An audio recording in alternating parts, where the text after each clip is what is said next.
Hello friends, कसे आहात सगळे? नमस्कार, मी सीमा. रे ऑफ होप विथ सीमा या चॅनेलमध्ये तुमचं पुन्हा एकदा मनापासून स्वागत करते. नमस्कार. आज आपण बोलणार आहोत दिवाळी या सणाबद्दल. तुम्ही म्हणाल, दिवाळी या सणाबद्दल बोलण्यासारखं काय आहे? दिवाळी तर आपण प्रत्येक वर्षीच करतो. दिवाळी म्हणलं की आपल्या डोळ्यासमोर येतो दिवाळीचं फराळ, नवनवीन कपडे, फटाके, लक्ष्मीपूजन आणि आपले जवळचे मित्रमैत्रिणी आणि आपले नातलग यांच्याबरोबर केलेली मजा मस्ती.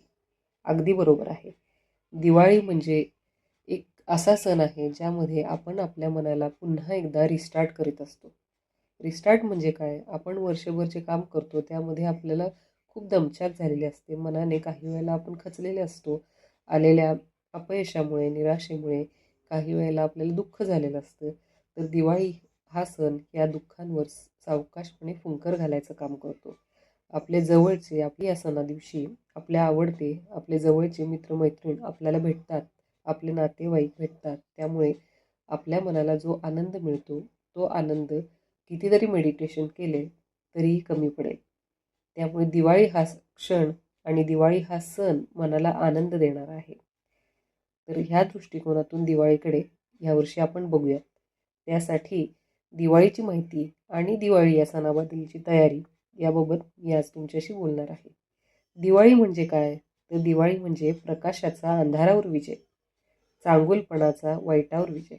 म्हणजेच काय? चांगुलपणा हा नेहमीच जिंकत असतो हे दाखवून देणारा हा सण. सत्य आणि प्रेम नेहमीच टिकून राहतं यावर ठाम विश्वास निर्माण करणारा हा सण आहे.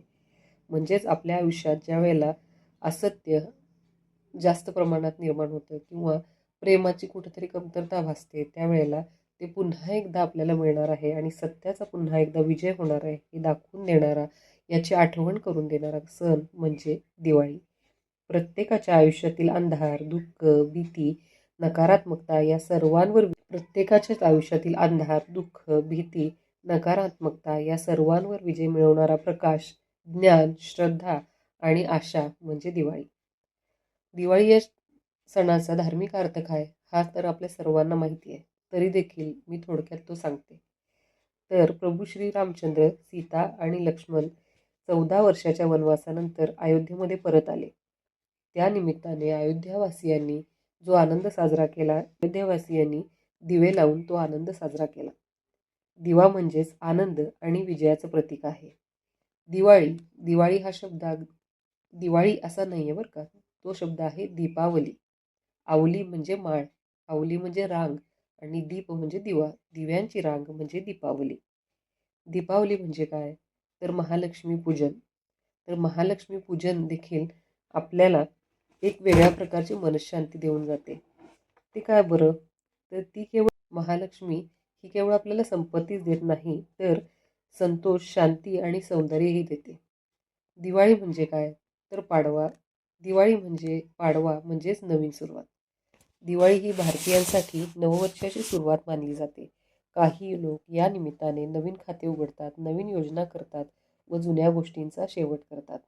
व आपणही काय केलं पाहिजे? या वर्षभरामध्ये आपल्याला ज्या गोष्टींचा त्रास झाला, ज्या गोष्टींनी मन दुखावलं गेलं, ज्या गोष्टी आपल्याला करता आल्या नाहीत काही कारणामुळं, त्या गोष्टींचा शेवट करायचा आणि पुन्हा नव्यानं त्या गोष्टी मिळवण्यासाठी प्रयत्न करायचा. मनाला त्या गोष्टी मिळवण्यासाठी तयार करायचं आणि मनाने खंबीर व्हायचं. दीपावली म्हणजे काय? तर जुनं विसरून नव्याने सुरुवात करणं. दिवाळी म्हणजे कुटुंबाने एकत्र येण्याचा आणि एकतेचा सण आहे. यामुळे आपल्या मनात जो आनंद निर्माण होतो त्या आनंदामुळे आपण बरेचसे दुःख विसरून जातो. एकमेकांशी आपल्या गोष्टी वाटून घेतो. त्यामुळे आपलं मन हलकं होतं आणि मनाच्या आरोग्यासाठी फार फार महत्त्वाचं आहे. थोडक्यात काय? दिवाळी म्हणजे बाहेरचा प्रकाश लावून आतला अंधार दूर करणं. दिवाळी हा फक्त सण नाही, तर आत्मशुद्धी, आनंद आणि कृतज्ञतेचा उत्सव आहे. तर दिवाळीमध्ये फक्त घराचीच नाही, तर मनाची, ऊर्जेची आणि सकारात्मक वातावरणाची देखील तयारी करा. तर या दिवाळीची तयारी कशी कराल? नेहमीप्रमाणेच, पण यावर्षी त्या मागील वर्षीपेक्षा थोडासा बदल करा. म्हणजे काय करायचं? तर घराची साफसफाई करता त्याप्रमाणे मनाची देखील साफसफाई करा. दिवाळी म्हणजे काय तर शुद्धतेचा सण. घराची साफसफाई ही फक्त धूळ काढण्यासाठी नव्हे तर जुनी निगेटिव्ह एनर्जी काढण्यासाठी केलेली असते. जुन्या वस्तू, न वापरलेले कपडे, न वापरलेली भांडी जी खराब झाली आहेत ती सर्व घरातून बाहेर काढा. यामुळे आपल्याला नवीन ऊर्जा मिळते. त्याचप्रमाणे आपल्या मनात साठलेले निगेटिव्ह विचार, एखाद्याबद्दलचा राग, एखाद्याबद्दलचा तिरस्कार हे सगळं मनातून बाहेर काढा. हे त्या व्यक्तीला माफ करून त्याच्यावर उपकार नाही आहेत, तर ते आपल्यासाठी, आपल्या मनाच्या आरोग्यासाठी अत्यंत महत्त्वाचे आहे. एखाद्या व्यक्तीवर आपण खूप चिडलो असेल किंवा त्या व्यक्तीने आपल्याला खूप त्रास दिला असेल ह्या वर्षामध्ये, तर त्या व्यक्तीला मोठ्या मनाने माफ करून टाका. का? तर त्या व्यक्तीला माफ केल्यामुळे आपण आपल्याला स्वतःला पुढील वाटचालीसाठी तयार करीत असतो. ज्यावेळेला आपण एखाद्या व्यक्तीबद्दलचा तिरस्कार, एखाद्या व्यक्तीबद्दलच्या वाईट आठवणी मनामध्ये घेऊन बसतो, त्यावेळेला त्या व्यक्तीवर त्याचा कोणताही परिणाम होत नसतो. उलट आपल्या मनावर, आपल्या मानसिक आरोग्यावर आणि पर्यायाने आपल्या शारीरिक आरोग्यावर त्याचा खूपच परिणाम होत असतो. त्यामुळे मित्रहो, ज्या लोकांबद्दल आपल्याला तिरस्कार वाटला आहे किंवा एखादी गोष्ट मनाला लागली आहे किंवा एखादं अपयश मनाला बोचलेलं आहे, तर ते सगळं विसरून आपण कशी घराची स्वच्छता करतो दिवाळीसाठी, तसं मनाची स्वच्छता करा. दिवाळीमध्ये आणखीन काय करतो बरं आपण? सजावट, लाईट्स. दिवाळीमध्ये प्रकाशाचं मोठं महत्त्व आहे. आकाश दिवे असतील, मेणबत्त्या, फुलांच्या माळा, रांगोळी हे सर्व घरामध्ये सकारात्मकता आणतात. घरामध्ये सकारात्मकता आणण्यासाठी आणि मन शांत होण्यासाठी, मन प्रफुल्लित होण्यासाठी या सर्व गोष्टी फार महत्त्वाच्या आहेत.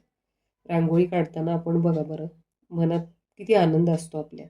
त्या रांगोळी काढण्यामध्ये आपण तल्लीन होऊन जातो. ते एक प्रकारचं मेडिटेशनच आहे बरं का. रांगोळी, दिव्यांची खरेदी खूप उत्साहाने करा. ज्यावेळेला तुमचं घर उजळून निघेल, त्यावेळेला आपसुकच तुमचं मन देखील उजळून निघेल. आपल्या पूर्वीच्या लोकांनी दिवाळी केली ह्यासाठीच की मनाला पुन्हा एकदा ऊर्जा देता यावी. या छोट्या छोट्या गोष्टी दिवाळीमध्ये ज्या आपण करतो, त्या आपल्या मनाला पुन्हा उभारणी देण्यासाठी फार महत्त्वाच्या असतात. आणि हे सगळं करताना स्वतःची तयारी करायला मात्र विसरू नका बरं का. मी मागच्या व्हिडिओमध्ये सांगितले ना, स्वतःलाही वेळ देता आला पाहिजे. फक्त घर नाही तर स्वतःलाही साजरं करा. नवीन कपडे घाला, पण त्याचबरोबर आपल्या मनालाही नवीन विचारांनी सजवा. स्वतःसाठी थोडा वेळ द्या, ध्यान करा, आभार माना. कारण आनंदी मनाने साजरी केलेली दिवाळीच खरी दिवाळी असते. दिवाळीच्या धावपळीमध्ये कामाचं योग्य नियोजन करा, म्हणजे स्वतःला वेळ देणं सोपं जाईल. यामुळे काय होईल, स्वतःला वेळ दिल्यामुळं आपलं मन देखील प्रफुल्लित होईल. आपल्याला देखील मानसिक समाधान मिळेल. सकारात्मकता आणि कृतज्ञता हे दिवाळीमधील सर्वात मोठा महत्त्वाचा मुद्दा आहे. या दिवाळीपासून आपण आपल्याकडे जे काही आहे त्याबद्दल कृतज्ञ राहूया. या दिवाळीमध्ये मी सांगते म्हणून एक छोटासा बदल करून बघा. या दिवाळीमध्ये स्वतःसाठी एक डायरी खरेदी करा व कृतज्ञता डायरी लिहायला सुरुवात करा. कृतज्ञता डायरी म्हणजे काय? तर आपल्या आयुष्यात अशा असंख्य गोष्टी चांगल्या आहेत ज्या इतरांच्या आयुष्यामध्ये नाहीत. तर त्या गोष्टींबद्दल आपण कृतज्ञ राहिलं पाहिजे. ज्या वेळेला आपण कृतज्ञतेची भावना मनामध्ये ठेवू, माझ्याकडे या सगळ्या गोष्टी आहेत, अशी ज्या वेळेला भावना आपल्या मनामध्ये येईल, त्यावेळेलाच नवनवीन गोष्टी ज्या आपल्याला हव्या आहेत त्या गोष्टी आकर्षित करून घेणं आपल्याला फार सोपं जाईल. जर आपल्याला आपल्याकडे जे गोष्टी आहेत त्या गोष्टी असल्याबद्दल कृतज्ञताच वाटत नसेल, तर नवनवीन गोष्टी आपल्याकडे कशावर आकर्षित होतील? तर मी सांगते म्हणून या वर्षीच्या दिवाळीला स्वतःसाठी एक डायरी खरेदी करा. या डायरीमध्ये रोज 3 गोष्टी लिहा, ज्याबद्दल तुम्ही कृतज्ञ आहात. मग बघा, त्यामुळे तुमचं मन आणि तुमचं घर दोन्हीही तेजस्वी होतील आणि तुमच्याकडे अधिकाधिक सकारात्मक गोष्टी आकर्षित होतील. तर मग मित्रांनो, या दिवाळीत घर सजवा, मन उजळवा आणि प्रेम व प्रकाशाने आपल्या आजूबाजूचे जग सुंदर करा. तुम्हा सर्वांना दीपावलीच्या हार्दिक शुभेच्छा. अशाच नवनवीन व्हिडिओसाठी चॅनलला लाईक करा, सबस्क्राईब करा आणि हो, सगळेजण बघत आहेत व्हिडिओ पण सबस्क्राईब बऱ्याच जणांनी केलेलं नाही. सो प्लीज माझ्या चॅनलला सबस्क्राईब करा. थँक्यू.